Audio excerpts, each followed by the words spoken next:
Good morning everyone. Mayam ngasidi morning di wena haujare. Ado mayam ngasigi video sidi healthy tiffin, healthy breakfast amadi aigi daily morning routine se mayam da oina puraga lakjare video se. Ado ai hauji sida ayuk man mari makai tare ko angan bayok ni mari makai tare. Ado ai hawat jare ngangani di dum haure. Ado ngai mapan na thong na lai kuram tore mapan se yam thina mami yangodo. Pung mari makai se hawataba yadabai maramdi aigi ichanupa se pung taruka tare tadringida adum mogi bus se laiyeba ko school gi aduna adum school leba matamdadi adum nganna hawale aise aduga thabak thana thum loisanba loirakpada aise magi breakfast sembagi matamda timing se adum jowiba ko chakiba khanghaude aduna aise pung mari makai ayuki pung mari makai se di adum compulsory adum hawale aduga handak se haujikan he long yam chubanina phiron je kangdabagi ko aduna imungdo oina phi se dum chair da gaida yalaga fan da kanghalle aduga aigi morning gi routine gi kaino oina ta siasi se thakjare ko ahanbada khali beta hanbada siasi te thakjare aduga ai haji wai tasan ba haujare e tam na dum wai tasan ba kaino tawrage do angang jin se kaino tawre ko ayam kanna di makon ka se hauradi makon ni thodi hawalakani ba ko isa tombase no mase dum aina magi amanin tabado happy no lingi ko aduna aina tamna tawre ado moigi room se sitpa loraba matungda ai thong thingdillaga ai se topa se musitle ado pung manga hen ko pung manga tasan ken tawre manga makai hen re taruk taslakadawre sorry manga tagadawre ado ai mapan se mung chamthokjarage daily mapan se smaina sum tamthokti ko ai gi mathakta thamba lei ama keno mana kha thajabase asi makha da thangdaraga ising chaidradi ko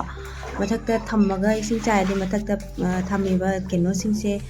sandal khongok mayam ni loina chot kadobani ba aduna makha da oina thangdajare aduga mapan se smaina aina wiper na tawna ising do haidaraga adum smaina no daily gi adum chame aduga mayam ai se lepaga tawdiba ko taiba se wai taiba se hanadi adum tawrami haksang wai sangdaba matamdani tawrami aduga hojikti isagi haksang sajin su oinabani haidana aduna phammaga adum taire ko ado haji pung manga henjale manga makai tasalaka tere haji lujaba sange tabak loire aduga irujaba thoko su loire ko loire pada pung manga makai henne taruk pung manga ga minute kuthra do am challe kuthra nifu mo challe ko aina kam se kam lujari se minute kun manga mo admaina oire aduga igi skin care taigedaba moisturizer sunscreen taisalle aduga haji chakum gi thabak tawrage ado mayam ngasigi breakfast se tiffin se ko aina singba tawse sajana mana gi paratha oidoini ado mayam sajana mana se sanaba yaudaba mayam na yawi khangdaba yawi ko ado sajana mana sigi yam kanaba yamna leibani sajana se drumstick to ado haibani ko drumstick to ado kaino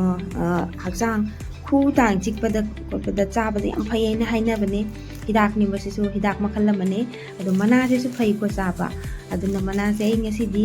kaino oina tawre paratha oina hogin tawbani ko paratha se di amphau hujadri mana gi paratha se di ko ado ngasina ahanba try tawge tawbani aduga kangau su adum sai aduga ase kangsoi tawgo su yam hawni ko mana se ado ngasidi paratha oina haujarage ahanbada mana se sumaina sitok jare haitare adumaina kan tawre lawthoga matungda kaino tawrasi machai ahanbada phajana kanthoksi tin ka kai yawamasu yai ko aduga sitokpa loijare aduga haji chamthokjarage mana se manungda kaino tawtapani isingje chamba matamdam tapkhatlaga leibadu dumaina dum tawbani ko sajana mana se loi chamba loijare chamba loiraba matungda hauji phajana kaino tawrasi kupna ko mayam se phajana pulap tasillaga kuphallaga kupna soisi ko sai paratha horakadaba ko banina mana se yam chawna lelaga di nuaroi ko aduna sumaina kupna soirasi ko adune ado yengsi ado soibasu loijare aduga phadiong kitang amaga hapjarage manam khara adum nusina bagi damakta do hapningba adum kai machal dum hapasu yai dai atai di haptre ko ado ata hapsare ata se sumaina khara sum laujare yengaga chang mong ama tawraga yengaga laujare mayam kaino su dum charang mani da palak paratha aduguma type da mawong da hawdoni ko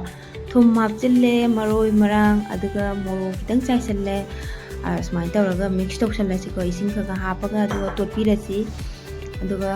kaino akoigi palak paratha hawba matamda hawbagi mawong do tumaina adum hawbani cha tawdoni ko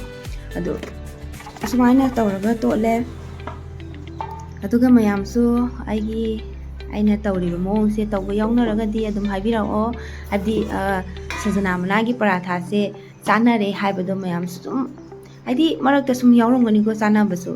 ado khangba leragadi haibirao ado sise yamnadi phaba kenoni ko chinjak ni haitare hakjang da healthy oiba pot ngakani angang singidi tiffin gi mogi pina ba hona base karamba healthy tiffin piga dabke haibado khanbada adum tummapodagi khalak base ko dum aidi nongale khangani tumam dai se baudi adum khalladrobani nongan se baudi kari pisiki haibro bimum khangde bago aidi healthy tiffin atete ama masum pige habesu yadabani ko healthy tiffin natabagi aduna healthy tiffin che karamba pisiki haina khanbada aduso awaba ma oibani da asini me ama duga ai hauji ken ngaktang totla matungda khumjinna thammabaga minute 5-10 mo khumjallaga thammaba matungda ko sumaina ai lawthokchare aduga totle aduga hawjare aduga aina tiffin semise ko matam se thengjalla e haidi video su namba ko bonina video se namba da su matam yam changni ba ko aduna ai si sonda angange school gi matam su aidi hawdokpagi angang gi hawatri ba ko angang ji mo hawdok tori me aduna matam je aidi engonda ka kawbado hai tare ore ko matam je kitang gano tawra aduna ai su hawba ya ba magi se ta hawraga prapap thuna hawraga ko mapagi di ko na hobirage dana agi se hana pigedaba kano tan ani mukti changda hawre ko hawraga daga tiffin da hapchin bina sumaina tiffin nodi adum keno tawba mapum moina hapadu chandabani na aina thudega keno gi triangle size ta tawraga ko aina mai thudega hape aduga magi keno da bag ta kaida mai hapchin binage haji aduga angang mo hawdom kadori bani angang ji hawdopasi su hek hawgolu haiba yade ba moidi ayu nganta se hawganingdaba ko banina mosu hawgote aikoi su hawganingde adu su upai leidabagi ko kai haini angang sing keno tawdoimina adum hawdo he moisu aduga nong su kanna tariye sarak sida ko nong su haji lepte nong se yam kanna churi adu icha se hawdoke na tawbani hawdoke change ma se icha nu pagi ani khutum se mo ko moini se somaina samadum tummabani aina sembigani aduga moina hairenga tawna tum leigani aina thema kolaga tawraga pammaga adum ayama matamda sumaina chawrasu ko adi pammaga khara themaga hawdoktradi yade ba modi hawgolo yade sawrakadori bani high school chaloi janingde koningde tawrakadori mi ko hawgolo kanna ngangurasu moi sawra ani ba aduna angang ni tum hawgolakpa adi kano tawba ko banina ngangasu phurasu chaibu nungai te dana ko aduna ai thema kola tawraga ko isa se sumaina hawdo puthokpire aduga changmo badum changmo mai ta tho haina haibani maju mami je urum tawra sum changhare ko ado masu irujaba kano tawba loiraga thoklae ado hauji ai dress session bile mana setpadu matam je changani haidana ma adum sechai ado setpadu matam je changani dana aina setpi bani ba ko aduna matam je leraktabagi thengjelakpagi ko aduga sangom se pithae thilure sida bus lai ba ko bus tagi tongkhala chakhara aina nong do tabadu da pi se upaga satin se upaga thilu bani ba ko aduna no tawdra video da nam hodri ba ko ni sondagi chakhare keno tawraga nong si lepte ngasi se chakum chairiba mayam si solution komjan tawjarage cha tombasu ngasi di hawate ko nahanai di adum mayam base hawdokpa matamda ma adum hawale ma hawdoktingi di hana ma adum hawale ba ko ngasi di tumningba yam phawraba kaino hawatre wai na tumme ma sida chairiba mayam si sum tasin komjan tawjarage aduga